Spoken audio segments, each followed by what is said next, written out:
নতুন ধারার সুস্থ রাজনীতি চালু হোক এবং এখানে সবাইকে দায়িত্বশীল আচরণ করতে হবে। দায়িত্ব জ্ঞানহীন কোনো আচরণ জাতি দেখতেও চায় না, সহ্যও করবেন। আমাদের তরুণ সমাজ যারা বুকের রক্ত দিয়ে, জীবন দিয়ে আমাদের উপরে এই আমানত রেখেছে, আমরা কথা দিচ্ছি, আমরা নির্বাচনের আগে যা বলেছি তা বাস্তবায়ন না হওয়া পর্যন্ত আমাদের লড়াই অব্যাহত। আমাদের নারী সমাজের অধিকার এবং তাদের নিরাপত্তা নির্বাচনের আগে বিঘ্নিত হয়েছে।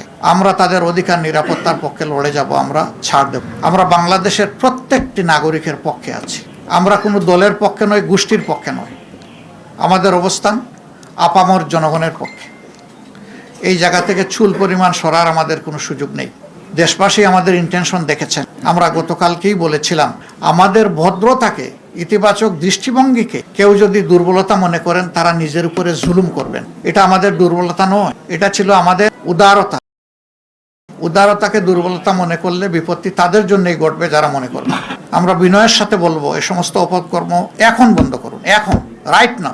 আমরা আপনাদের সদিচ্ছা দেখতে চাই। নিশ্চয়ই আপনাদের নেতৃত্ব আছে, কমান্ড আছে, আমরা তার বাস্তবায়ন দেখতে চাই। আমরা এই সমস্ত ঘটনা যেগুলা ঘটেছে গতকাল থেকে আজ পর্যন্ত সবগুলার আমরা তীব্র নিন্দা জানাই এবং আমরা এটার প্রতিকার চাই। আমরা প্রতিশোধের রাজনীতিতে বিশ্বাসী নই, কিন্তু প্রতিকার পাওয়ার এবং নেওয়ার আমাদের অধিকার আছে।